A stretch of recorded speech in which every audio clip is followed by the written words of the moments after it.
Hi ഇസ്മി friends, എല്ലാവർക്കും black W ചാനലിൻ്റെ പുതിയ വീഡിയോയിലേക്ക് സ്വാഗതം. എന്നുള്ള വിശേഷങ്ങൾ? എല്ലാവർക്കും സുഖമല്ലേ? എല്ലാവരും ഹാപ്പിയല്ലേ? ഹാപ്പി ആയിട്ടിരിക്കുക. എനിത്തിങ് അപ്പോൾ I first go on always positive. Bye. Mumbai underground metro, അങ്ങനെ രാജ്യത്തെ രണ്ടാമത്തെ അണ്ടർഗ്രൗണ്ട് മെട്രോ, ഭൂഗർഭ മെട്രോ ഇനി മുംബൈക്ക് സ്വന്തം.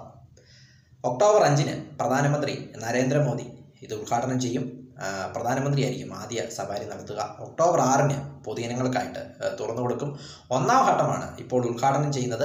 ഒന്നാം ഘട്ടം എന്ന് പറയുമ്പോൾ 12.44 കിലോമീറ്ററാണ്. അതായത് അരേ മുതൽ VKC വരെ ആണ് ഒന്നാം ഘട്ടം. 12.44 കിലോമീറ്റർ. ഈ അരേ മുതൽ VKC വരെ എന്ന് പറയുന്ന റൂട്ടിൽ 10 സ്റ്റേഷനുകളായിരിക്കും ഉണ്ടാവുക. 9 ഭൂഗർഭ സ്റ്റേഷനുകളും ഒരു അപ്ഗ്രേഡ് സ്റ്റേഷനുമായിരിക്കും. അങ്ങനെ മൊത്തം 10 സ്റ്റേഷനുകളായിരിക്കും ഉണ്ടാവുക. ഈ ഒന്നാം ഘട്ടം അരേ മുതൽ VKC വരെ.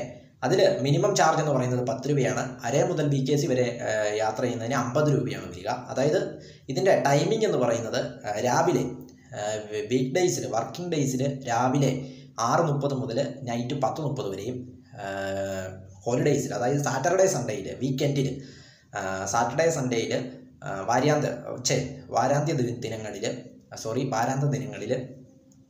8:30 മുതൽ രാവിലെ 8:30 മുതൽ രാത്രി 10:30 വരെയായിരിക്കും സർവീസുകൾ നടത്തുക.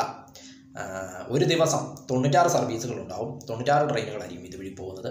ഒരു ട്രെയിനും മറ്റേ ട്രെയിനും തമ്മിലുള്ള ആ ഒരു ഗ്യാപ്പ് എന്ന് പറയുന്നത് 6.40 സെക്കൻഡ് ആയിരിക്കും. 6 മിനിറ്റ് 40 സെക്കൻഡ് ആയിരിക്കും ഇതിൻ്റെ ആ ഒരു ഗ്യാപ്പ് എന്ന് പറയുന്നത്.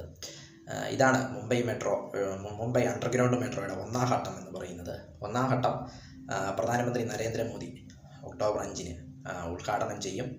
ഇതിൻ്റെ ടോട്ടൽ എന്ന് പറയുന്നത്, അല്ലെങ്കിൽ ഘട്ടമായിട്ടാണ് ഇത് ഉദ്ഘാടനം ചെയ്യുക. ഘട്ടമായിട്ടാണ് പൊതുജനങ്ങൾക്ക് തുറന്നു കൊടുക്കുന്നത്. അതിൻ്റെ നിർമ്മാണ പ്രവർത്തനങ്ങൾ നടന്നുകൊണ്ടിരിക്കുന്നത്.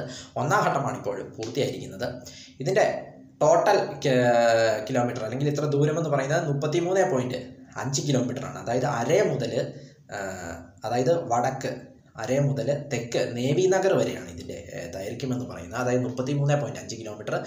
ഇവിടെ വരെ 28 സ്റ്റേഷനുകളുണ്ടാവും. അതായത് 27 ഭൂമിക്കടിയിലും ഒരെണ്ണം അപ്ഗ്രേഡ് ആയിട്ടായിരിക്കും. അങ്ങനെ 28 സ്റ്റേഷനുകളാണ് ഉണ്ടാവുക. രണ്ടാം ഘട്ടം, അതായത് 2025 മെയ്യിലാണ് പ്ലാൻ ചെയ്തിരിക്കുന്നത് രണ്ടാം ഘട്ടം. ഇതിൻ്റെ നിർമ്മാണ പ്രവർത്തനങ്ങൾ നടത്തുന്നത് MMRC, Mumbai metro rail corporation, അവരുടെ നിയന്ത്രണത്തിലാണ്. അവരാണ് ഇതിൻ്റെ ഉടമസ്ഥതയിലുള്ളത്.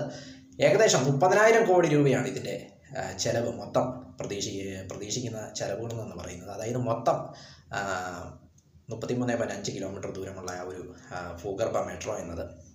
ഏതായാലും രാജ്യത്തെ രണ്ടാമത്തെ മെട്രോ ഇനി മുംബൈക്ക് സ്വന്തം. ഭൂഗർഭ മെട്രോ ഇനി മുംബൈക്ക് സ്വന്തം. ആദ്യത്തേത് കൊൽക്കത്തയിലാണ്, ഇപ്പോഴത്തെ രണ്ടാമത്തേത് മുംബൈയിലായിരിക്കുന്നു. ഇനി ബാക്കിയുള്ള മെട്രോപൊളിറ്റൻ നഗരങ്ങളിലും ഇത് പതിയെ കൊണ്ടുവരുമെന്നാണ് തോന്നുന്നത്. ഏതായാലും ഇന്ത്യയുടെ അടുത്ത ഘട്ടത്തിലേക്കുള്ള ഒരു കുതിച്ചുചാട്ടമായിട്ട്, അല്ലെങ്കിൽ മുംബൈയുടെ ട്രാഫിക്കിനെ ഒക്കെ ഒന്ന് കുറയ്ക്കുവാനായിട്ട് അടുത്ത ഘട്ടത്തിലേക്ക് പോകുന്ന ഒരു പദ്ധതിയായിട്ടാണ് ഇപ്പോൾ നരേന്ദ്രമോദി ഉദ്ഘാടനം ചെയ്യാൻ പോകുന്നത്. ഒക്ടോബർ 5 ഉദ്ഘാടനം ചെയ്ത് ഒക്ടോബർ 6 ഇത് പൊതുജനങ്ങൾക്കായിട്ട് തുറന്നു കൊടുക്കും. രണ്ടാം ഘട്ടം 2025 മെയ്യിലായിരിക്കും ഉദ്ഘാടനം ചെയ്യുക. രാജ്യത്തെ രണ്ടാമത്തെ ഭൂഗർഭ മെട്രോ മുംബൈക്ക് സ്വന്തം. വീഡിയോ ഇഷ്ടപ്പെട്ടാൽ ലൈക്ക് ചെയ്യുക, ഷെയർ ചെയ്യുക, കമന്റ് ചെയ്യുക, സബ്സ്ക്രൈബ് ചെയ്യുക. വീണ്ടും പുതിയ വീഡിയോയിൽ കാണാം. അതുവരയ്ക്കും ടേക്ക് കെയർ, ബൈ.